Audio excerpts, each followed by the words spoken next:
Okay, I'd like to call the meeting to order.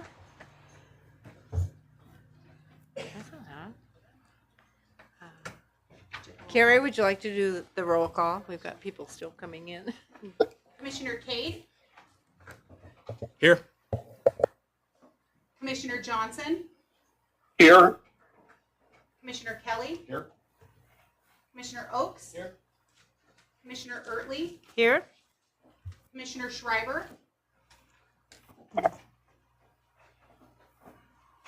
Nope. and Commissioner Sloan Buchanan. Here. Okay, thank you. We'll all stand for the Pledge of Allegiance, please.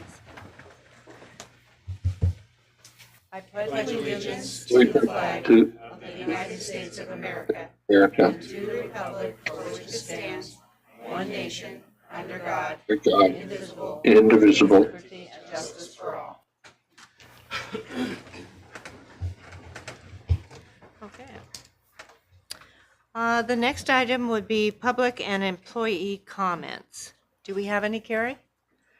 I have nothing scheduled at this time. Okay.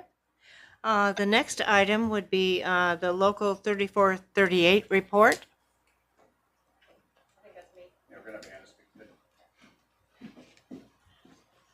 Good afternoon. My name is Anna Malillo, and I've been an employee with Arlington and then now North County Fire for almost 10 years. Turn your mic on, please.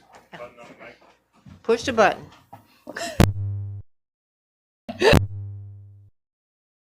So most of you know me already. So I've been in the fire service for 14 years. I'm up here today to talk on behalf of myself, our local, all of the locals from the Canadian border up through Marysville, as well as the Washington State Council of Firefighters. I'm here to ask the commission to consider hiring Julie Boyer. A few things that you may not know about me. I am the fire department's designated peer support team lead. I'm also the sole representative from District 8, which is the Canadian border through Marysville, for the Washington State Council of Firefighters Standing Committee on Behavioral Health. This committee was created 2 years ago because there was an overwhelming outcry from locals and administrations across the state for something to be done to help with the persistent and growing need to help firefighters with their mental health. Since our inception, the committee has gathered data on what departments across the state are doing to assist with the mental health of their employees. We've put out surveys to determine how to best reach firefighters when they're in need. Recently, at our state convention, I asked the floor for funding to support 3 peer support trainings to occur in 2025. We asked for that because a lot of the smaller fire departments in the state don't have the funding up front to pay for the training to come to them. So we went and asked our brothers and sisters to pay for it out of their pockets. We also asked to add a family member to the peer support team, which costs money, because we felt that their voice wasn't being heard as well. And they're the ones that have to deal with us when we come home. So both of those resolutions passed unanimously and with very little discussion. I've also had the privilege to serve as a fire commissioner in Whatcom County. So I kind of understand the unique position that you guys are in, trying to figure out the needs of the department and its employees, and then juggle all that with finances. Now, I say all these things to let you know that I'm kind of familiar with the topic we're talking about. And I feel like you've heard plenty about why peer support teams are important, why they're needed. You're aware of the statistics of firefighter suicide and PTSD rates. And you also know about the individuals in our own fire department that we've had to send to rehab and for PTSD. I don't feel like I need to rehash any of that information. I just wanted to share with you my experience. I am a mom of 4 kids, ages 19, 18, 13, and 11. My kids don't use drugs, but I regularly respond to overdose deaths where I walk in a room, I look at the patient, and immediately get a shot of adrenaline, I think it's fear, that this could be my son. I have no control over that popping into my head, but I have to do my job, so I push it aside. I do what I'm trained to do. I go on suicide calls where teenagers have decided to end their life, and I have to sit there and listen to the parents scream and cry, why me, why me? How could this happen? And we have to push the thought aside and go console the parents as if it doesn't affect us at all. I go on car accidents where I get on a gruesome scene of some kid that was driving too fast, and I think, oh my God, this could be my kid. But I have to push the thought away and do my job.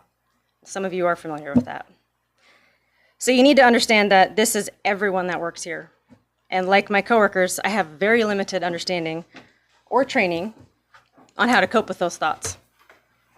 We're just forced to forget about it and go about our day. But eventually it's going to catch up with us, and I truly fear the day that it catches up with me. This was especially apparent on a recent call where we had to work a very long code on a stillborn baby. When all was said and done, we met to debrief. Someone was thankfully called Julie to come in to do the debrief. And while she was talking through the call with us, I realized that 6 of the 9 men that were sitting at that table were new parents. 6 of them have babies. And they had to sit there for 45 minutes on that call and listen to the dad crying in the background. Not have a reaction. Push it aside, figure out how to deal with it later. I tell you these things to let you know that I am not trained to deal with that. They are not trained to deal with that, and the peer support team is not trained to deal with that. I'm not a therapist now because I did some peer support training. I can't even find a therapist that understands my job well enough that I have to spend the first 5 sessions just explaining what I do for a living while they look at me in shock. Like, that's very common, and that is what our EAP can provide us. They can provide us therapists in the area, but they don't have clinically competent therapists. And I don't know who those people are. Otherwise, I'd be using one of them. I'm not an expert. I can't lead trainings for the team. And I also can't help the team members when they are struggling because they have secondary trauma from when they have to listen to what someone else went through, like you guys are probably going to now have, unfortunately, from me telling you my stories, right? And I can't help them because I'm one of them.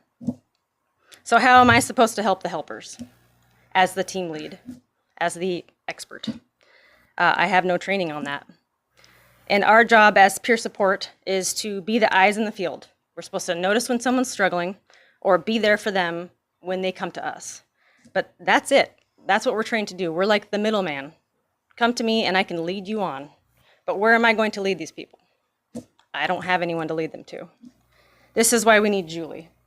She is the expert on dealing with these things. She has the resources to direct people to the clinically competent therapists, which is what we all need. She's trained to come in after a rough call and debrief us. Not me, and not anyone else on the team. We need the leadership that she provides. I'm encouraging anyone here that has any questions. I'll be here for the meeting, and of course, anybody else that's on the team, raise your hand if you're on the team. If you guys have any questions on what we do, I encourage you to come talk to us afterwards. Thank you. And how many members are on the team? 10? 11. How many members are on the team? 11. 11. Yeah. Thank you. And for the record, we've had 1 training. Initial training, that's it. Nothing since. Okay. Thank Does you. anybody have any questions? I should Does just walk anyone away. have any questions right now? No? Thank you. Very much. Okay. Next, we need a motion for the approval of the agenda as presented. So move. Okay. I'll second with noting of the date change that we spoke about previously. Yeah. It's not Friday, it's today. Okay, all in favor? Aye. Anyone opposed? That motion carries. Okay, the next item on the agenda is the approval of the consent agenda as presented. Do we have a motion? Make a motion to approve the consent agenda. Thank you, Rick. Second. Thank you, Al. All in favor? Aye. Anyone opposed? That motion carries. Okay.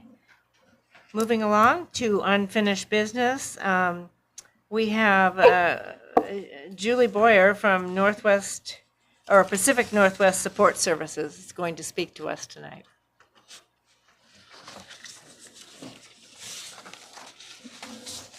A little taller than Anna.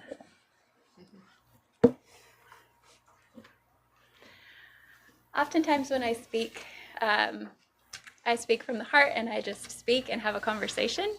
However, today I feel like this is way too important of a topic, so I have written most of what I'm going to say.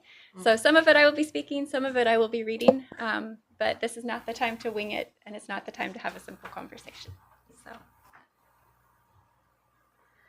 I want to thank the Commission for inviting me to speak today. Since I began working alongside both North County and Arlington Fire Departments in 2015, it has been a privilege and an honor to support the communities we serve, as well as the members of the department and their families. I want to begin by sharing about the new organization with which I work and expound upon the proposal you received to provide specific services here at North County Regional Fire Authority. Pacific Northwest Support Services is a new organization that formally launched in June of this year. It's a charitable nonprofit in Washington State, and we have our federal 501c3 nonprofit corporation classification as well. PNW Support Services exists exclusively to support our first responders in the communities they serve. We currently serve 9 departments and plan to limit our departmental growth in the near future to just a few more departments so that we can focus on serving them well. Our desire is to focus on building relationships with our agency members and their families as we establish or reestablish with first responder agencies in our area. PNW Support Services is focusing on 3 primary areas: on-scene community chaplain response, first responder education and support, and peer support team coaching and training. We have 10 team members with a combined over 75 years of experience. Some of our team focus solely on community chaplaincy, some mainly on peer support coaching and education, and some do both. All members of our team have already been serving in this area of Snohomish County in community chaplaincy or first responder wellness, and all have served along NCRFA in the past at some point. The proposal you have in front of you is what we sent to Chief Cermak and Kraske on June 25th. We sent it at the request of Local 3438, and it is focused specifically on peer support coaching, training, and working with the department to continue to build out a framework for a behavioral health response. We are not offering community chaplain on-scene response because we understand that NCRFA is continuing to work with Northwest Incident Support to provide these services. We have no desire to compete or to undermine other chaplains in our area. Since Northwest Incident Support is no longer able to provide services around behavioral health response, peer support coaching and peer support team development, or critical incident stress management support, that's what PNW Support Services is offering to serve. I could spend hours citing the reasons that we need behavioral health in the fire service, much like Anna mentioned and Kirk and Greg and others have mentioned before.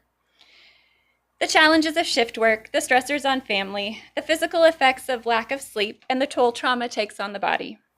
The strengths and deficits of living and working so closely with your coworkers, the high divorce rates, the addictions that are often used as coping mechanisms by first responders, and the fact that suicide in the fire service has outpaced line of duty deaths almost every year in the past decade. The only exception was the year that COVID deaths was the highest. We do not have time today for that. But more importantly, I don't believe there's a lack of awareness around these areas. Some of you on the commission are retired fire and law enforcement, and you well know about these. And the majority of you in this room live these challenges on a daily basis, or live them with your loved ones for those who are family members here. It's imperative to find ways to be proactive, not just reactive in this area. There have been conversations around developing a comprehensive wellness program at North County, and I am in full support of that. Our bodies, minds, and souls are interconnected, and to focus only on one aspect of wellness would be a mistake. The challenge is this. I do not believe there is any one program or agency that can provide a fully comprehensive wellness package for any one department out there. Whether agencies use the wellness wheel or the pillars of wellness as their guide, no one group that can provide what a single agency needs. A person's orthopedic surgeon, financial planner, spiritual mentor, and psychologist should not be the same person. They specialize in different areas. As the health and safety team, HR, administration, and the union work together, many of these areas of wellness can be addressed. Teams and programs that specialize in these areas can be integrated so they're not individual silos operating independently. I do not know of any program in existence that can even claim to be an expert in them all. The proposal we have given and what PNW Support Services is offering addresses a piece of that wellness wheel. Our services provide immediate and 24/7 trauma mitigation support to members in the peer support team. We can help match individuals and families with culturally competent therapists. Anna, let me know if you need one. As well as treatment programs and behavioral health wellness supports for both themselves and their family members.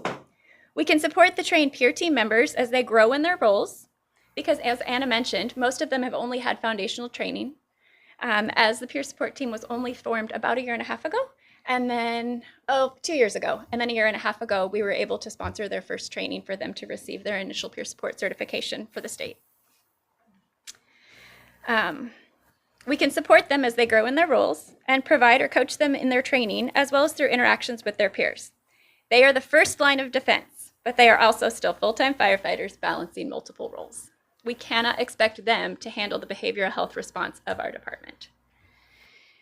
We do not desire to, nor should we, replace peer support team members. We also have no desire to replace EAP, Employee Assistance Program, nor are we clinicians doing therapy or offering post-traumatic stress treatment. We can offer training, help with critical incident stress management immediately following an incident, raise awareness, and connect members and their families to all of these resources rapidly and immediately when needed. I've heard many department administrations say, "We have a peer support team, that should be good enough." My challenge to that assertion is this: are you giving peer support team members and coordinators adequate and paid time to focus on behavioral wellness? Do you have clinical covering for that team? Do you pay your team members to come in on their off time to lead debriefings and diffusings or spend the hours helping someone get into treatment? Who do you have coming in to complete their continuing education each year, and who researches which training offerings are quality and meet state or national standards? Who do you have to support them when a fellow brother or sister firefighter brings up a need that exceeds their training and scope of practice as a peer? A department in a nearby city reached out to my team last year regarding peer support coaching and additional behavioral health needs in their department. As they put their 5-page proposal together for their city, a portion of it stated this: in an attempt to increase the wellness and resiliency of its staff, the department implemented a peer support team in 2020. Since that time, the team has struggled to find a strong foothold related to how they can provide training, resources, and other support to department staff and their families. A critical piece missing from the peer support team and for the greater department staff has been the specific resource for incident debriefing, training, and a greater level of support for the challenges to the wellness of staff and families related to both on and off-duty stressors that go way beyond the capabilities of our current peer support team members. Because of this, a more formal arrangement with someone who has these skills, abilities, and connections must be made. This is a common assertion from departments who approach us. I sat down with a chief just this week from a fire department in Snohomish County with which we have never worked. We've never been on scene with them. We've never worked with them, and he reached out. He shared that he got our information from a first responder psychologist in the area. She suggested they reach out to our team to provide the 24/7 trauma support they were requesting. The chief said this when we met: the EAP cannot serve our needs in this department. As you know, most EAPs are not culturally competent and cannot provide the immediate and timely resources that first responders require. I need a team who can support our members, help develop our peer support program, and keep up with the changing requirements in the state for peer teams. I also need people on call who can make sure immediate needs are met and connections can be made when therapy or treatment is required immediately. This is an example of why departments work with our team. 2 weeks ago, we had a phone call on a Sunday afternoon from a battalion chief in another county whose department we serve. He stated they had airlifted an infant following a highly traumatic call and needed help with the diffusing that evening. Several of their peer support team members were on the call, and they did not have enough off-duty members in town to come in and lead their diffusing internally. According to the current RCW in Washington State regarding privileged communication, when peer team members are on a call as first responders, they cannot legally provide peer support to their coworkers. One of my team members was able to go up that evening and help lead the diffusing, as we have CISM training, meet the requirements for Washington State, and are designated by that department as an extension of their peer team. 3 days later, when the same crew was back working, one of our team members went by to check in to see how involved responders were holding up. Most were still bothered by the call, but were responding in a healthy way. One firefighter said he knew he needed immediate counseling because this call had bothered him more than any call in his entire career. As a medic, he knew his reactions in the subsequent days were not his normal response to traumatic calls, and he needed help. We reached out to our therapist who provides clinical covering, and he was able to get an appointment the next day with one of her team's first responder culturally competent therapists. If he had called their practice on his own, the wait list would have most likely been the standard in the state for first responders right now, approximately 3 to 6 months. Since we work closely with our clinical covering agency, they know we only request immediate support when there is truly an immediate need. We have done the same work under similar circumstances countless times with North County over the past several years under a different agency name. Calls from a peer support team member, a chief, or a battalion chief in the middle of the night or on a weekend needing prompt support for crews or their family members. When one of the former members of Arlington Fire, Drew Shannon, suicided a year and a half after he lateraled to a new department, Chief Cermak called me on a Sunday morning to brainstorm how we were going to provide immediate support for the department. Shortly after I hung up with him, Chief Kraske called with the same request for support. I called one of the peer support coordinators with South County Fire, who's a good friend, as well as our clinical support therapist with Found Therapy Services, to brainstorm with them the intricacies of the situation. At that time, it was a month before our peer support team members had even been trained. In addition, many had their own personal grief. Several of them were close to Drew and could not be expected to support their department members beyond their own personal experiences. We held a crisis management briefing that afternoon for all members available, both at the who wanted to attend, and then worked together to make sure several resources were available both at the department and away from the department, since Drew was no longer an active firefighter with our particular organization. We're still checking in with members even today, and we took time as a department to acknowledge the anniversary of Drew's death this past January. Moments like these highlight that an immediate team response with known entities working together is critical. These are just a few of the ways our team members can support members and agencies. We're not clinicians and are highly aware of the bounds and the boundaries of our scope of practice in counseling arenas as chaplains and/or CISM peer support trained professionals. We work with over 20 culturally competent counselors that can provide support for our members and/or their families. I recently had someone from another large organization reach out in Snohomish County and ask if they could have our list. And I said, well, if you have a member who's in crisis, you are more than welcome to have them call me. And I would be delighted to match them with what they need. Do they need in-person? Do they need telehealth? Do they need EMDR or brain spotting because they're struggling with images? Do they need this? Do they need that? I can match them. And I would be delighted to do that and use my name and the name of my team. But if I hand you the list, my people will never be able to get in and get the support they need. So I will share, but I can only share so much. Moments like these highlight what is needed in our county. We maintain a network with several other behavioral health coordinators and fire departments on the west side of Washington, and we have built relationships with treatment centers in and out of state who can provide treatment for PTSD as well as other challenges or addictions. I've called members in Tacoma Pierce County area asking them to check in on our members because they live down there and we're having a hard time. And I had a call from the Seattle behavioral health coordinator at Seattle Fire this past weekend asking if I would check on someone who lives in this area who's with Seattle Fire. So that network among the behavioral health community is so vital and important in our area because our firefighters don't live in their jurisdictions anymore. Some of you travel hours to get to work. It's changing. With the Clark County ruling in January regarding the Segura case, there have been dramatic shifts in peer support in Washington state. I'm realizing many people haven't heard of this and don't even know about this. Although House Bill 2311 was passed in March in the state Congress, the required trainings and additional guidelines for peer teams in Washington will not fully be defined or enacted for several months and potentially years in some arenas. There will be a Washington state-specific 40-hour course for all peer support team members who are designated by their departments and have base national certification that will be a required add-on by the state within the next year. Right now, they have formed the team, and they're working on what that will look like. Because as lawmakers like to do, and even as Anna mentioned, they love to create teams, and they love to put ideas together, and then they're like, ooh, we don't know who will do that 40-hour training or what that 40-hour training needs to look like. So now there's a team of experts in the state that they're putting together, and they're choosing wisely and well for who will be coordinating that training and what that training will entail. In addition to our state guidelines and recommendations, the IAFF has also has recommendations for peer support teams, as you can imagine.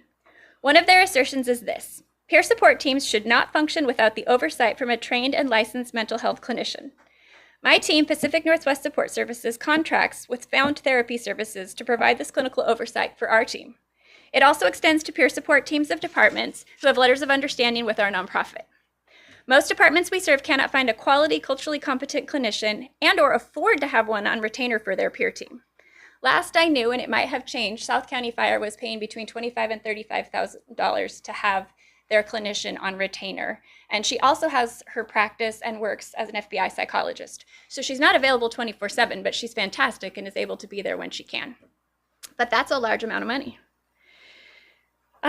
We check in with our clinical support often, and sometimes multiple times a week, working closely to make sure our peer team members know they're covered and also able to access this resource.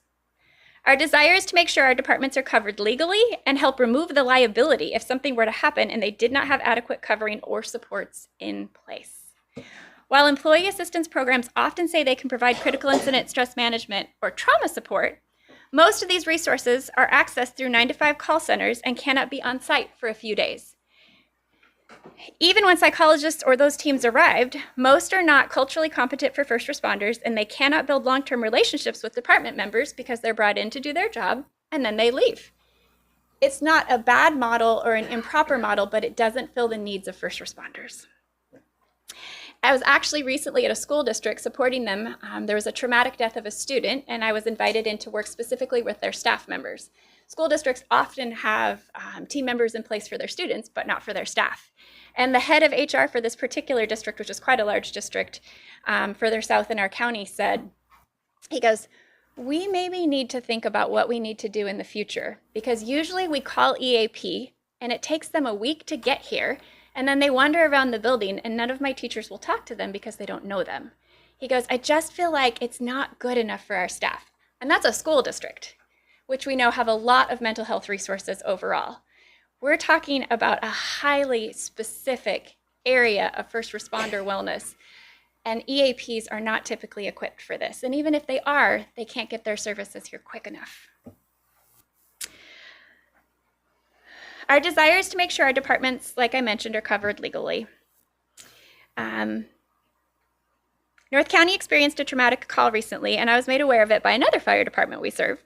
My immediate thoughts were on the first responders on this call who I knew had personal or professional history with this particular kind of call and would most likely be having a hard time as a result.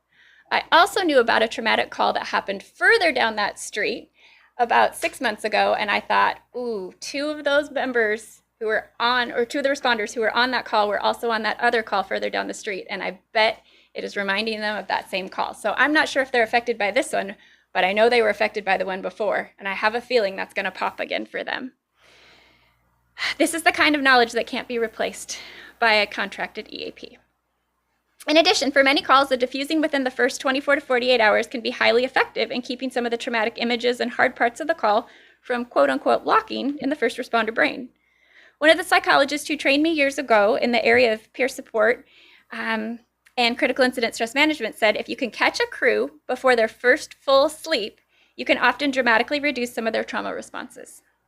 This is not always the case, but often a timely and well thought out departmental response to trauma can mitigate future challenges that may arise if support is delayed or non-existent. No peer support team member, agency, or nonprofit can force anyone to choose health. However, a proactive approach to building a culture of resilience and timely trauma mitigation following events can go a long way in transforming the health of its members. In a Firehouse Magazine article published in 2019 entitled Understanding Suicide and the Fire Service, one of the multiple authors wrote this: "The best prediction of how you'll be 2 years after a major disruption, whether as an organization or an individual, is how you were doing 2 days before. Build on the basics," it said. When the union called a month ago asking for some of the numbers and statistics regarding behavioral health and peer conversations, I hesitated to give them. This isn't because we don't have them, or we do not wish to share the amount of work that has been done in the past. It's largely because the ethical and legal confidentiality that needs to be maintained is high in this industry. And I never want our members to be reduced to statistics. Not one of those conversations, or those who have gone to treatment, or members contemplating suicide, or their family members is a number. Each one is a name, a face, and a life. It's been a privilege to help North County create their peer support team over the last 2 years, and it's been a privilege to lead multiple resilience training over the last 5 years, and connect family members to first responder therapists and treatment. Moreover, it's been an incredible honor to serve our members and their families over the last decade. We're proposing and requesting to continue serving North County Regional Fire Authority, their members and their families in the area of behavioral health, wellness trainings, and peer support coaching. As the Firehouse article asserted, our desire is to help this department continue to develop resiliency by building on the basics. We are merely requesting to do so under a new name and with a new organization. Thank you.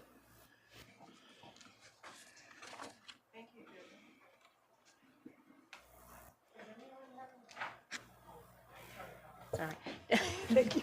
Does anyone have any questions or comments from the commission? I have a few questions. Okay, Leonard, go Who ahead. who else do you have contracts with here? Of the agencies, Yeah.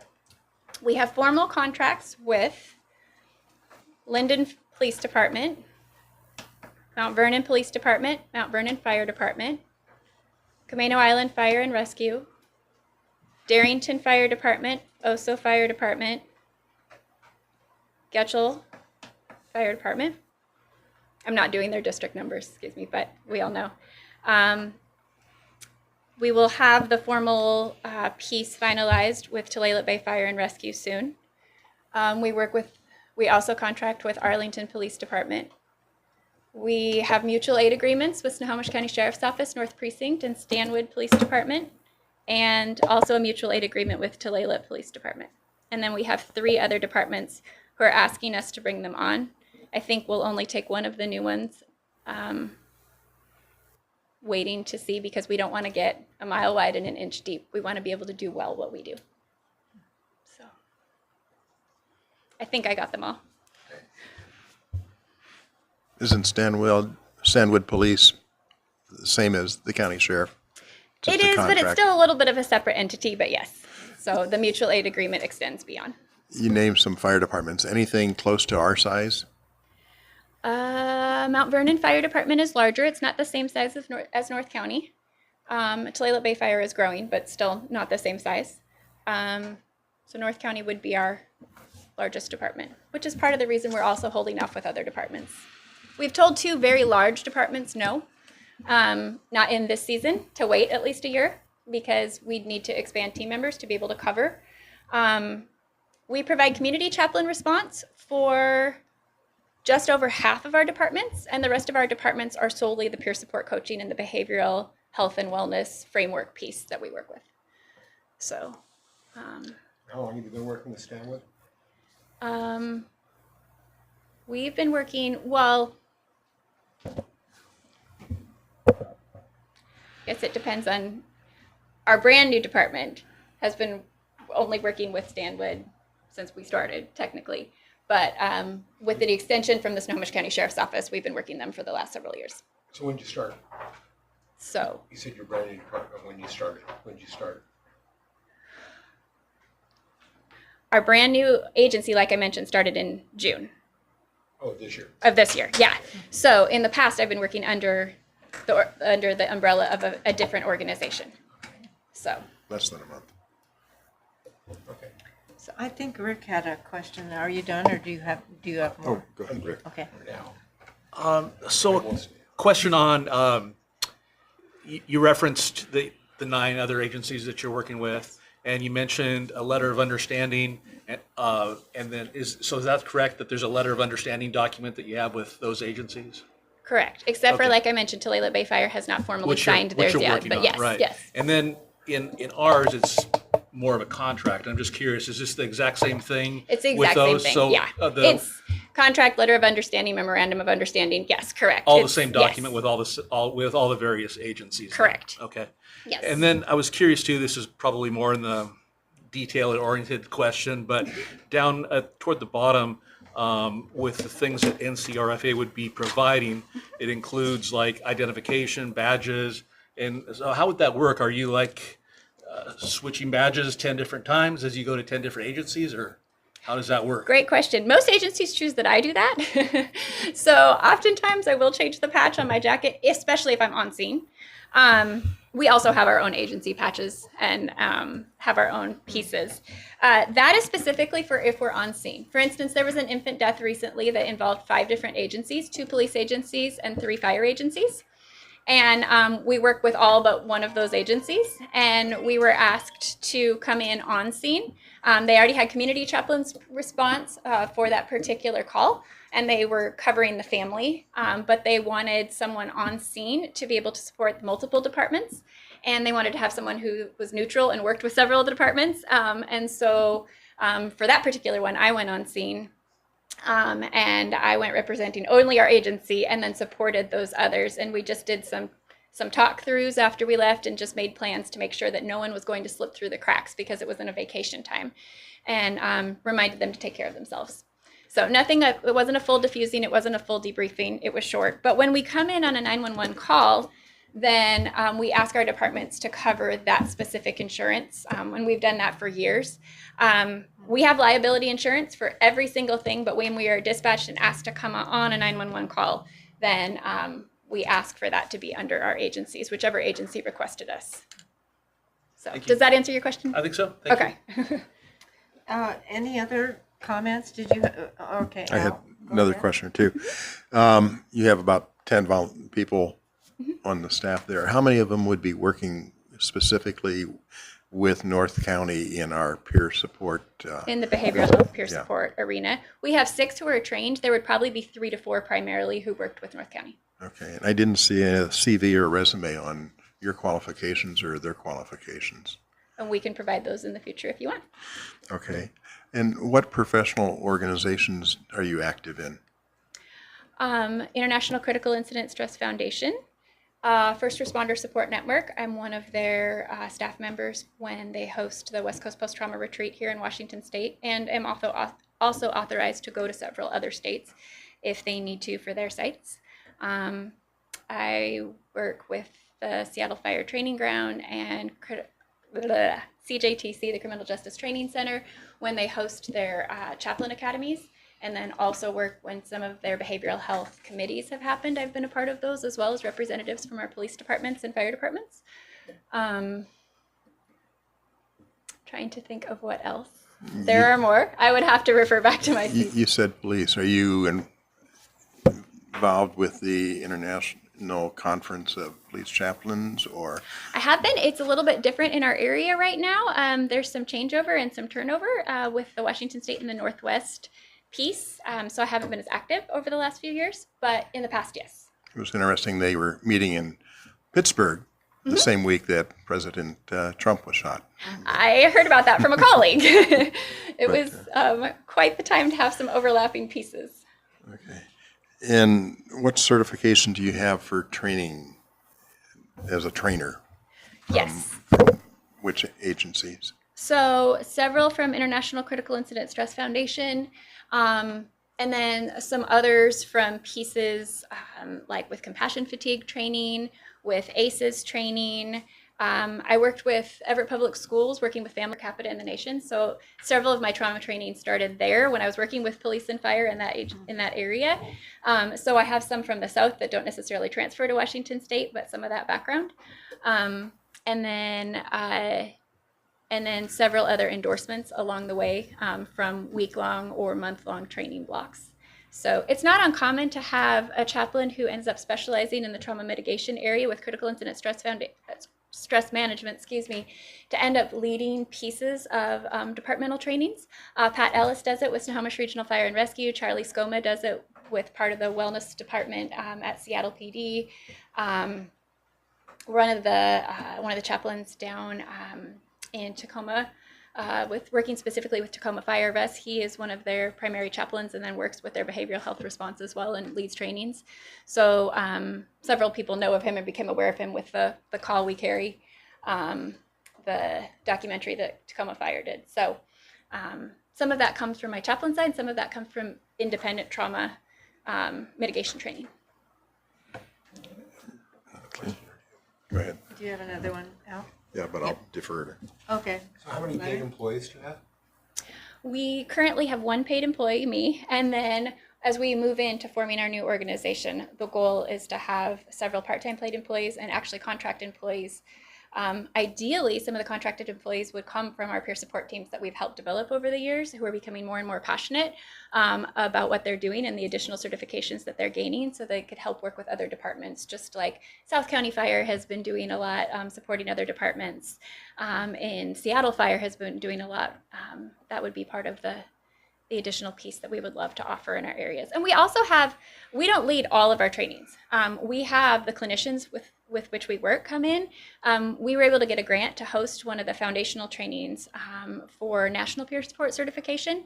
And we did a 4-day training so we could bring in 8 additional trainers to the 3-day certification training. So a lot of it is knowing the right people and knowing the right trainings that are needed for our people. So we don't presume to do all of the trainings, but we can do a lot of the foundational pieces to keep our people moving toward health. And then we can bring in trainers as well. Greg? Is there any proactive training that you do for the firefighters instead of having it be All a reactive. reactionary? Yeah, great question. And that is an area that I want us to continue moving on forward. North County was actually the first agency that asked if we would do foundational resilience training, because I had done it with some of my past departments and was working on in other areas, and they approached us. It was, some of you might remember better, 2019, I think, that said, hey, we want this. Wait a minute, you're doing it for other places. Why aren't you doing it for us? And so that's even when some of the increase in the financial compensation was requested. We've never charged for chaplain services. That should always be volunteer. Even those of us who are salaried or employees with the past agency and then the current agency will never charge for community chaplain services. That should always be a volunteer piece. So the finances that were being provided by North County were not going toward that. Sometimes it was helping for like mileage reimbursement or uniform replacement or continuing education for chaplains. But the bulk of the finances were going because we were doing so many additional trainings, and it had been woven into part-timer training. It had been woven into full-time new hire training. For laterals that came over, it was a requirement. And so that was a piece of the beginning of launching that cultural change. And then we were in the process, and when things kind of halted with some change in organizations, of working on a curriculum for families in particular, because we work with so many families, and so many have said, can you do this for our spouse or our partner? They need to hear this.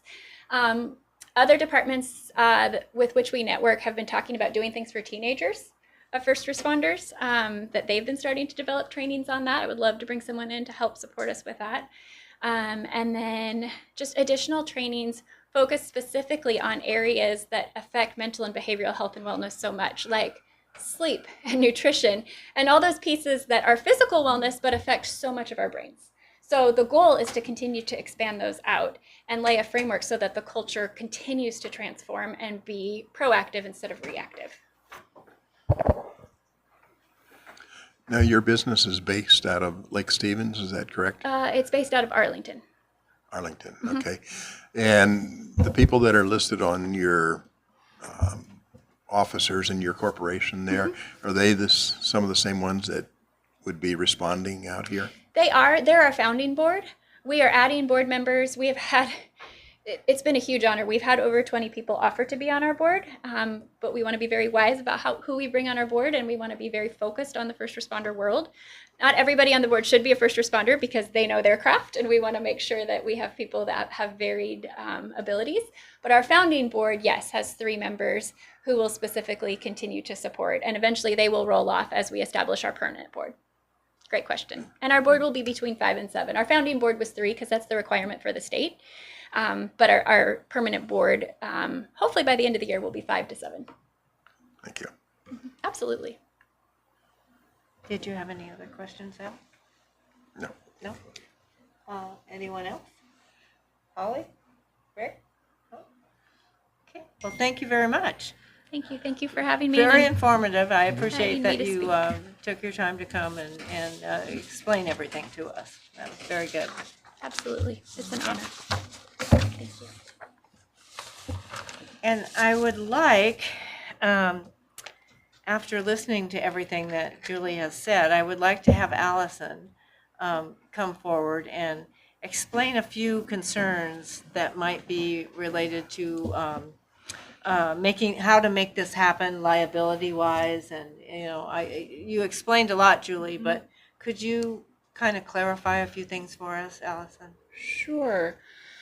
And I'm assuming I didn't read through the whole contract. It's the same as what we talked about before. Okay, perfect. So there's a few things that I would recommend adjusting in the contract. I can't speak to what the other agencies did or what their expectations are, but just my own experience. I would look at making it very clear, which I think Julie's done a good job of explaining the services, but also making it clear kind of where the boundary of counseling, and making sure that we don't ever encroach on that. There's a huge liability. We aren't mental health providers, and we aren't purporting as an agency to provide mental health services through that agency. So that would be one thing. I'd probably want to look at that language a little bit more.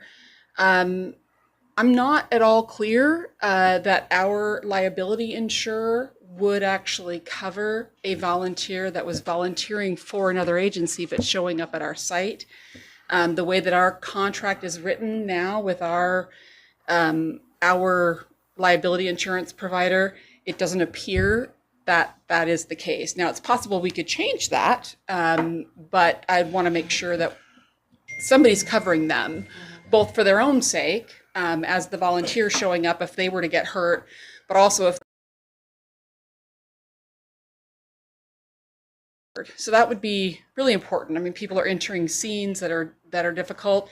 If we're not providing the externally facing support services, community facing, I think is the term.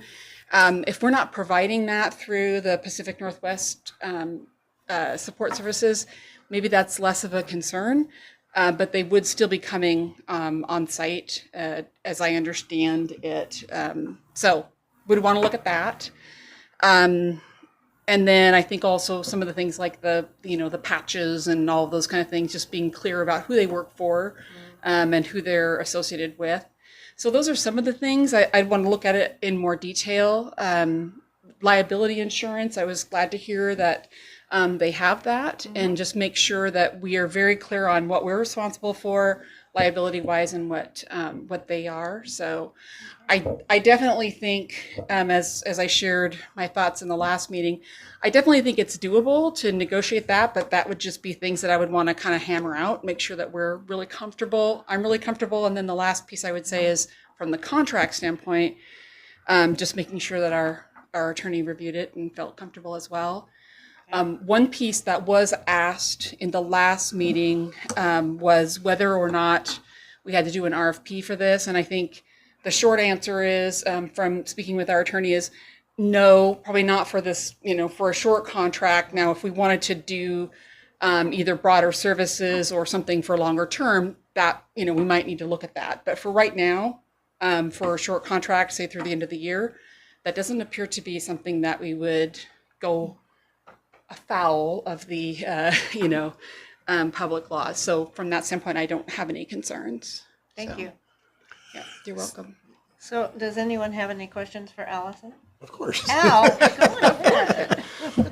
You bring up a good point there, that their employees are volunteers. They're not North County volunteers, so they should be wearing Pacific Northwest patches and ID and that.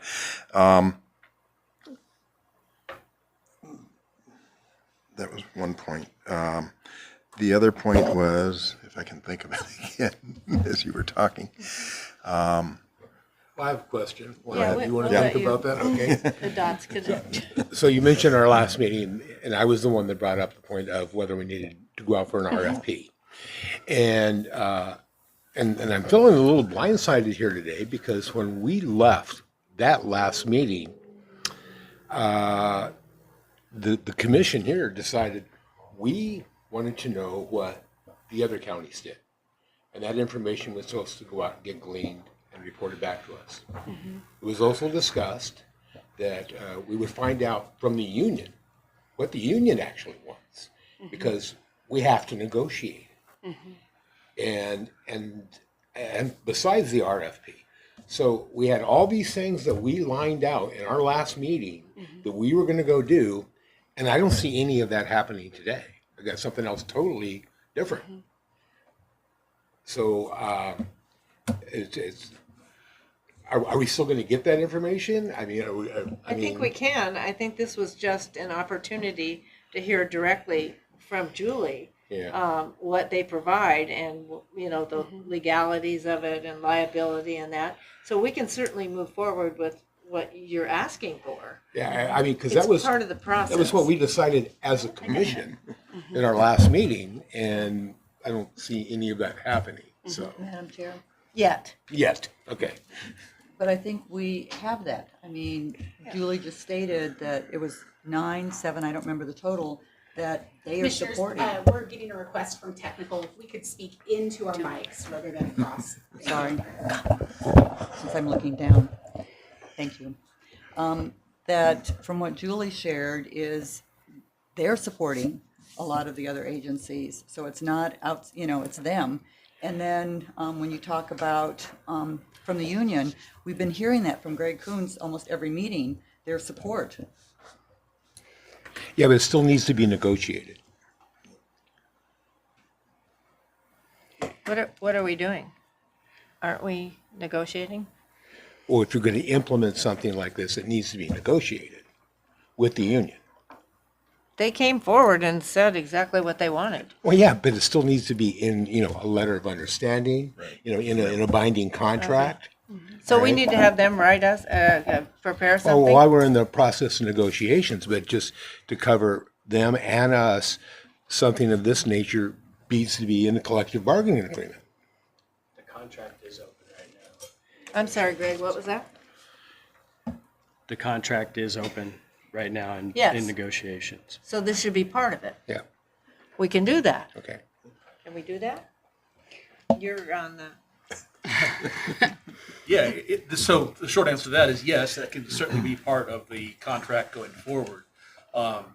However, I think we still have to look at what we're going to do for the next 6 months. Exactly. And so we want to make sure that if something happens in the next 6 months, that there's resources available for those things. So Yeah. I think my question would be, I agree that we had a previous conversation at a previous meeting about a number of concerns.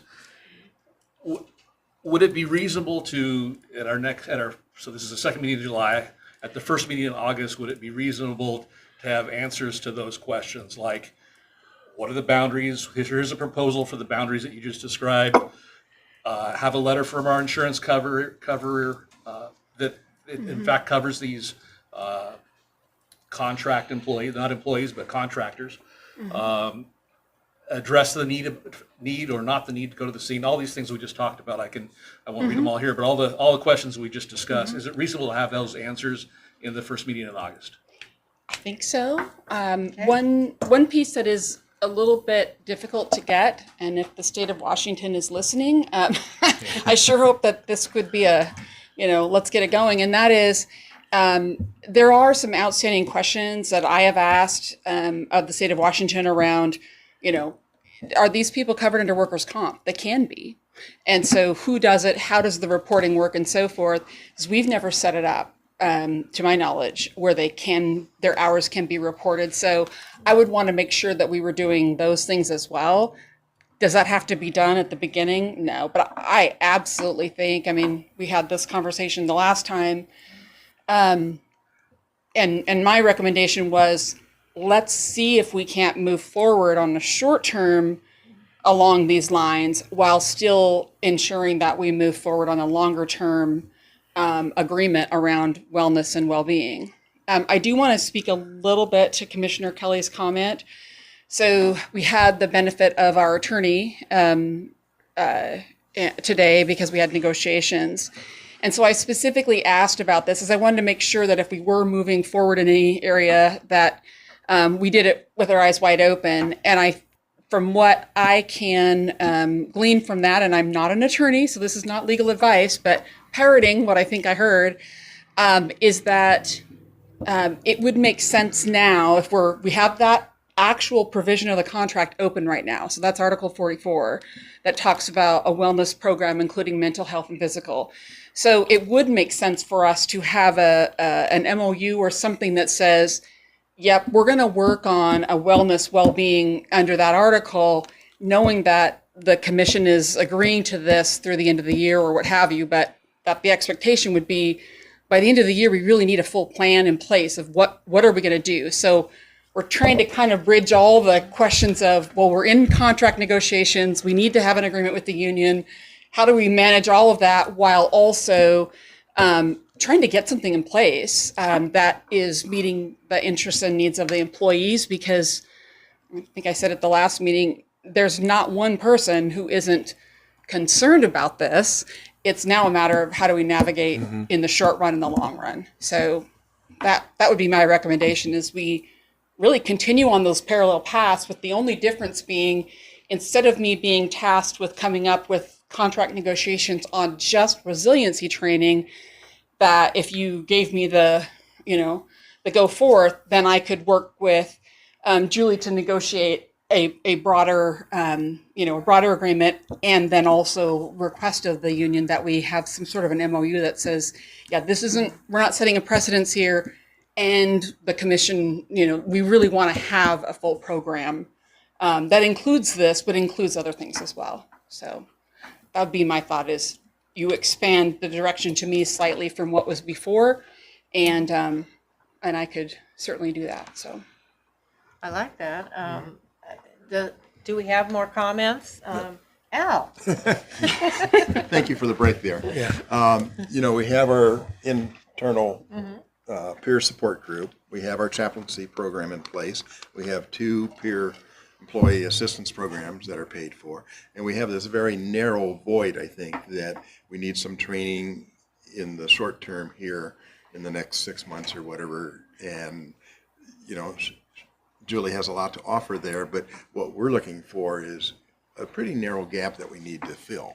And the other question I have, the 6 months of service here, is that going to, if we don't start until August sometime, take us into February, or are we going to prorate that just till the end of December? Questions like that. But it can be however y'all decide to direct me. So it could be that, it could be, our contract does expire at the end of the year. If it gets settled before then, great. If not, it would continue. So, we would continue to be, working, hopefully, into the next year.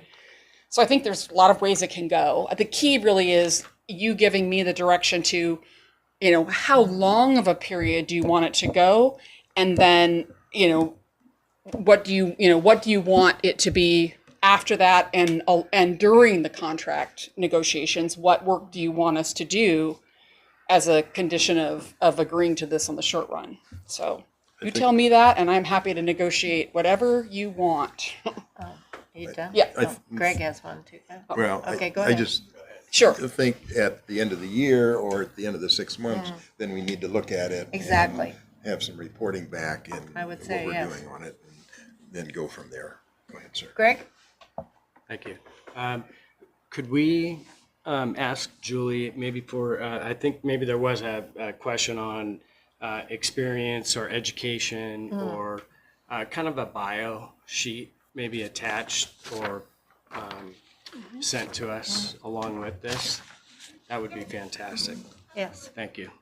You had also somebody had mentioned the other key members. I don't know if that's something that you're interested in as well, or Just the ones that would be hers. dealing with North County personnel.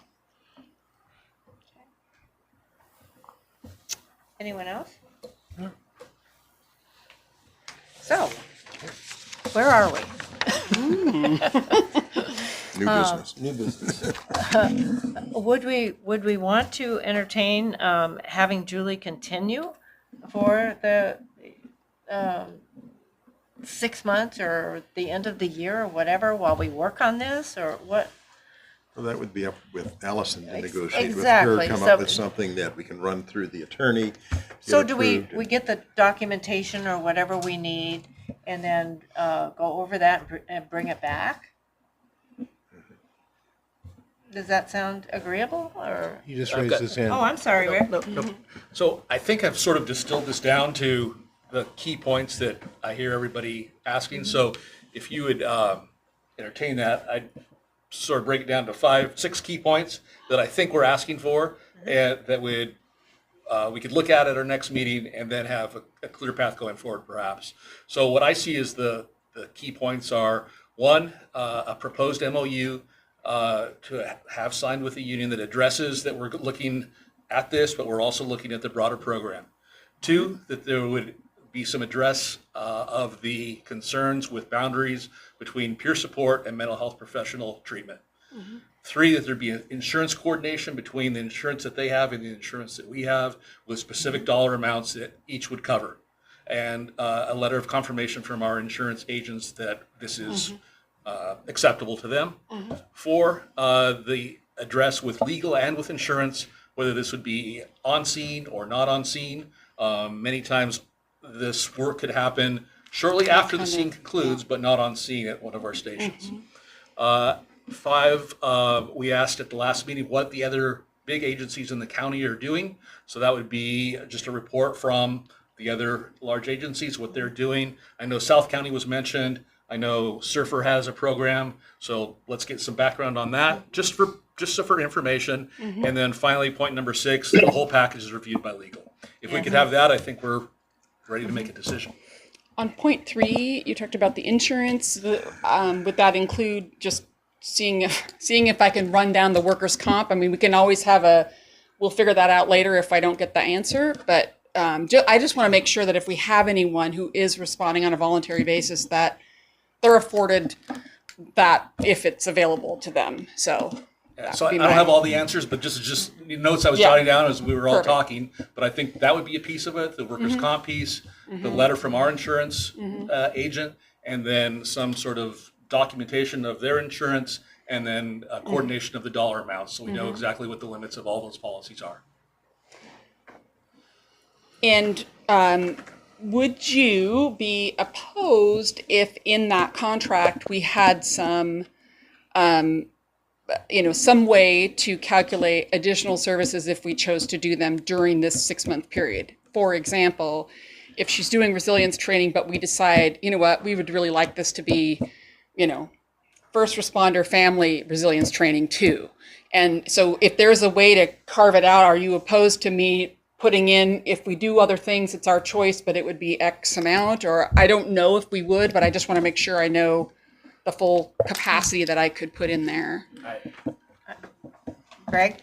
Anytime that you can connect family to that, I would say yes. Speaking as a family That's- member that's an myself, I opinion. want to, I think it's important, and especially if the work was done, but then it stopped, it kind of builds that expectation. And we can always say no at the time if, holy moly, that's $50,000, but At if least we it's- know, and you've Yeah. looked into it. I think that's great. Okay. And what Rick is sharing, that's all good stuff. Can it be done in the next 2 weeks? So that next Is 2 it weeks from- doable? Yeah, is it doable? So that in 2 weeks from now, we can vote on this and say, let's go with it, because it's already been a period of time of not having covered. Yeah. So, some of the work that I was already directed to do hasn't been done because, I mean, as you know, that I was on vacation, so I wasn't doing it.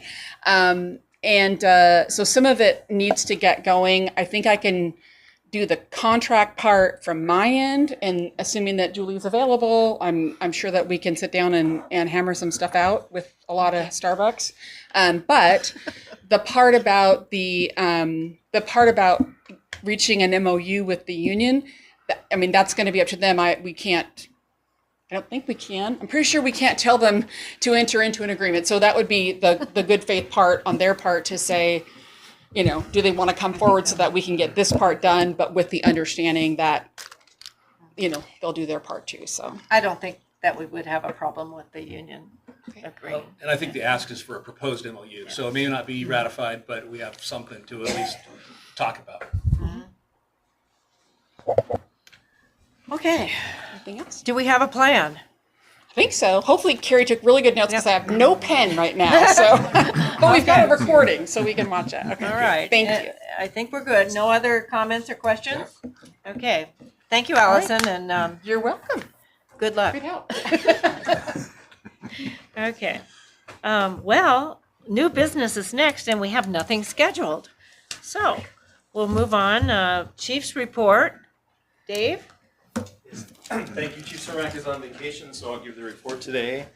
I'll just comment on Allison because she has been very busy since she joined us 4 months ago. How long has it been? Yeah, 4 months ago. And she's been on vacation. Today was her first day back, and she went directly from home to Station 48 to labor negotiations without even coming to the office. So you did well winging this today. I'll start, I've kind of condensed everything to one page. I will recognize, I think it was in your packet, a mailing from Dr. Corsa.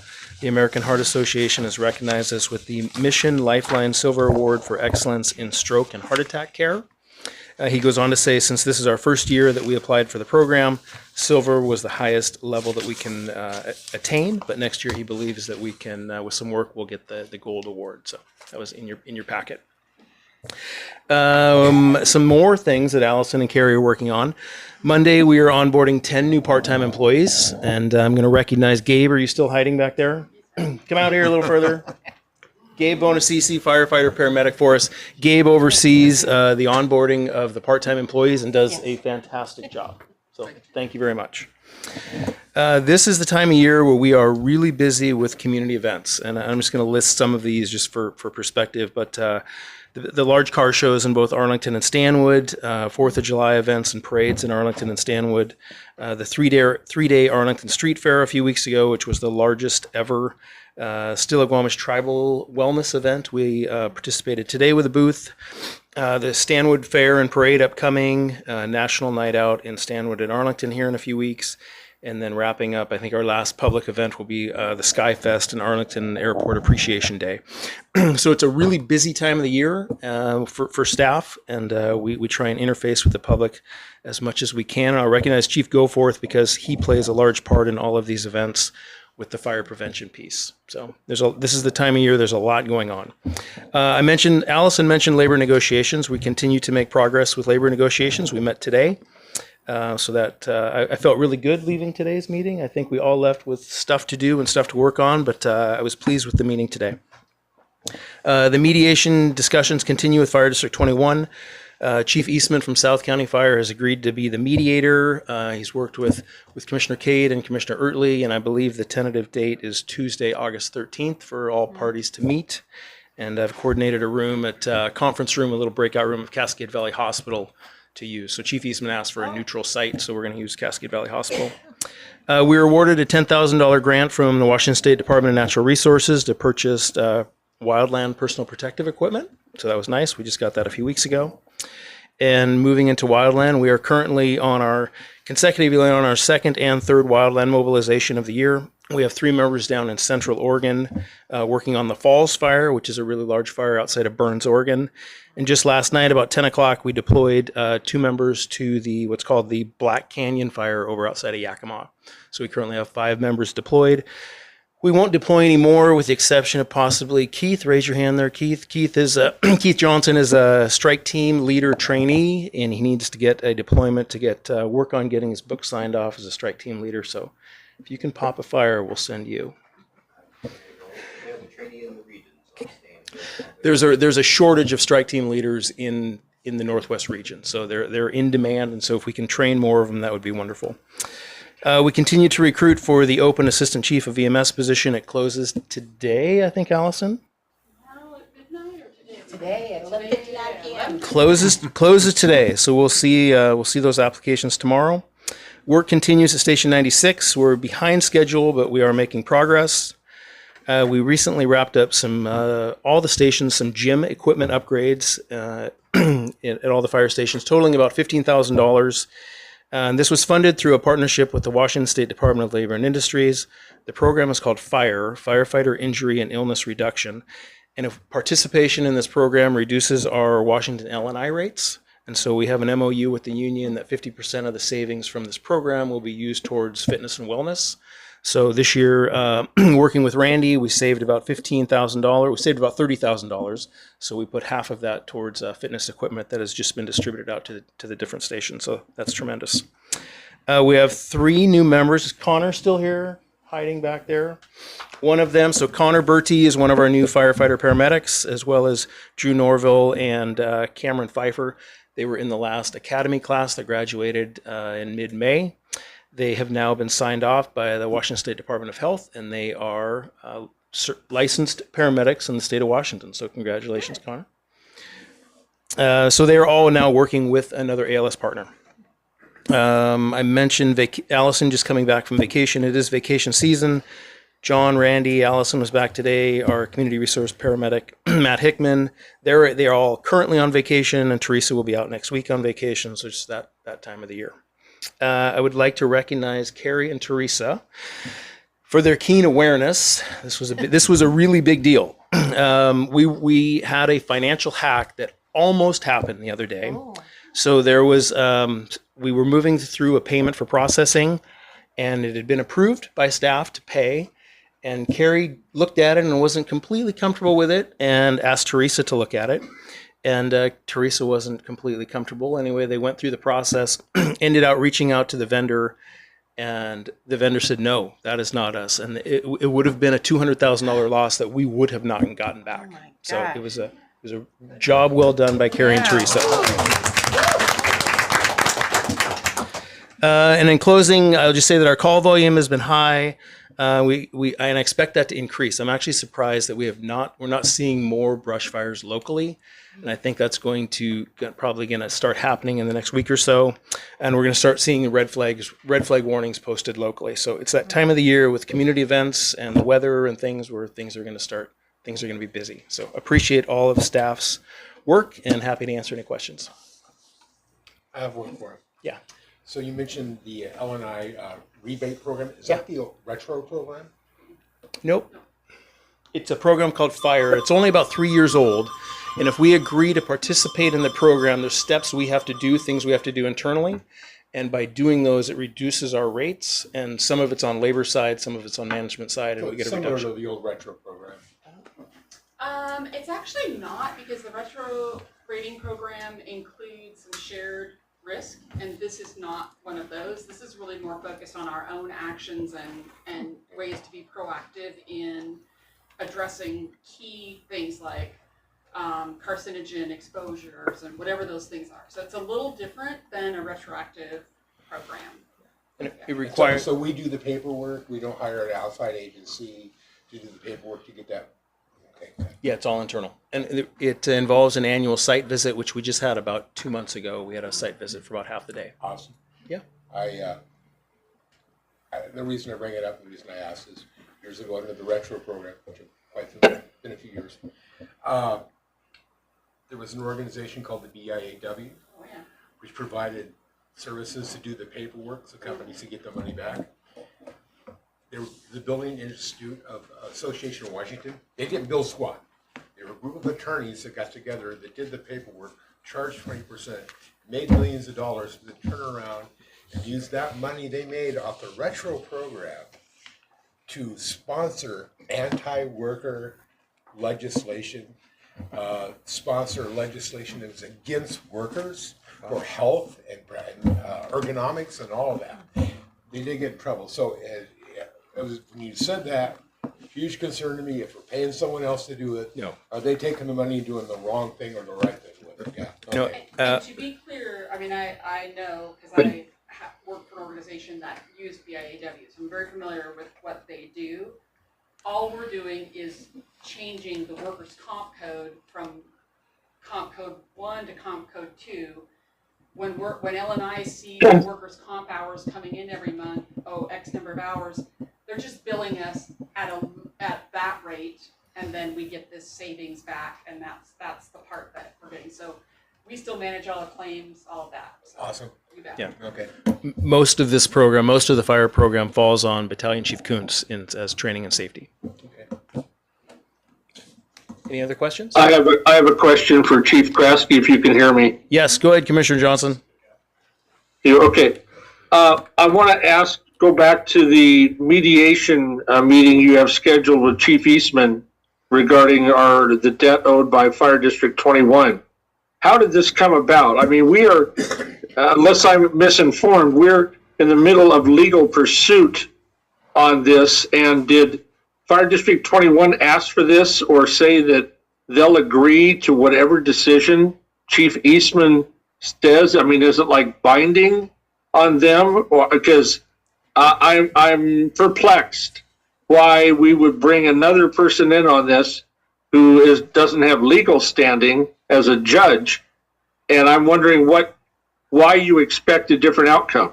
Sure, and let me be clear, it's not my mediation, so I will not be participating in it. So Okay, fair enough. the backstory on this, Dr. Kay, who's our Snohomish County Medical Control Physician, her and I saw each other about 5 or 6 weeks ago, and this subject came up with District 21.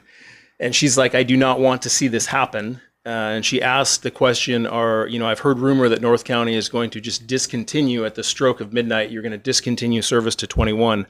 She said, I'm not even sure if that's legal, and I certainly do not want to see that happen. So how are we going to prevent this? Subsequently, days or a week later, her and I got together for lunch. We talked through the issue, made a short list literally on a napkin at the table of people in the county who we thought could help mediate the situation out. People who were very astute to EMS, had a lot of experience contracting with other agencies. Anyways, as we then talked pros and cons of each of those people, Chief Eastman was the last name on the list. I reached out to him and asked if he would do it. He said he would, and so that has moved forward. He's met with Commissioner Ertley, Commissioner Cade. He's met with Chief Cermak and Chief Schmidt. All of these were separate meetings, and they've moved forward, so they've selected this day. I believe it's Tuesday, August 13th. They're going to meet. Commissioner Cade and Commissioner Ertley met just Monday this week with Chief Eastman. And then after Chief Eastman left, they had a question for me that I couldn't answer, so I got Eric Quinn on the phone. He was available when we needed.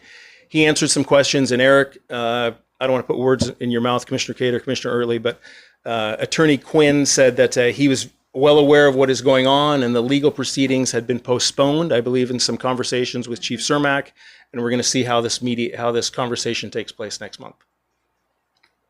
So Okay, is our Attorney Quinn is scheduled to be at this meeting No, he's not. or listening in or anything like that? No, he's not. Okay, and you said Eastman did meet with Fire District 21's chief, but are you aware of any commitments by his part to go along with a decision that Chief Eastman might make? See, I'm not concerned about all the meetings he's had with our side of the table. That's fine, but I don't want other meaningless meetings to happen with no effect of Fire District 21. That's why I'm asking. Sure, and I'm gonna refer to Commissioner Cade or Commissioner Ertley maybe for some insight, because I wasn't part of the meeting with Chief Eastman or kind of what the direction is. do you want to talk, or do you want me to talk? Yeah, I guess I can, Commissioner Johnson, I give you sort of a broad overview. I had some of the same questions about how this came about. I asked very similar questions, and as did Commissioner Ertley, about how this came to be, and Chief Kraske briefed us on this. It appeared to offer some promise. In speaking to Chief Eastman, he had already spoke to Chief Schmidt, and the whole process seemed to be positive and offer some potential to go forward. So based on that, we had the meeting with him and scheduled the next meeting and agreed to that date. So that's kind of how we got to where we are now. Yeah, and I think Commissioner Cade, correct me if I'm wrong, but I think Attorney Quinn kind of ended by saying we've not removed the proceedings from Snohomish County Court, we've just kind of paused it. That's correct. That's correct. They've been paused. We can't deny ALS service. We cannot do that. So we're going to continue to do that and negotiate, but we cannot just say we're not going to provide service. We can't do that. And I assume if we have to provide ALS service that we can bill for that, correct? Correct. This is not a matter of free services. No, it's not free, and we're already operating on a no new contract from the beginning Yeah. of 2023 till now. So we have no contract. So Well, I mean, I trust me, I would love to hear that a miracle occurs and this gets cleared up. But I still remain highly skeptical in light of Fire District 21's past behavior. So, I think we're darn close. well, I'll just say I that. want to be wrong. Trust me. I want you to be right, and I want to be wrong. I hope so. That's fine. We're working Okay. on it. We're working on it.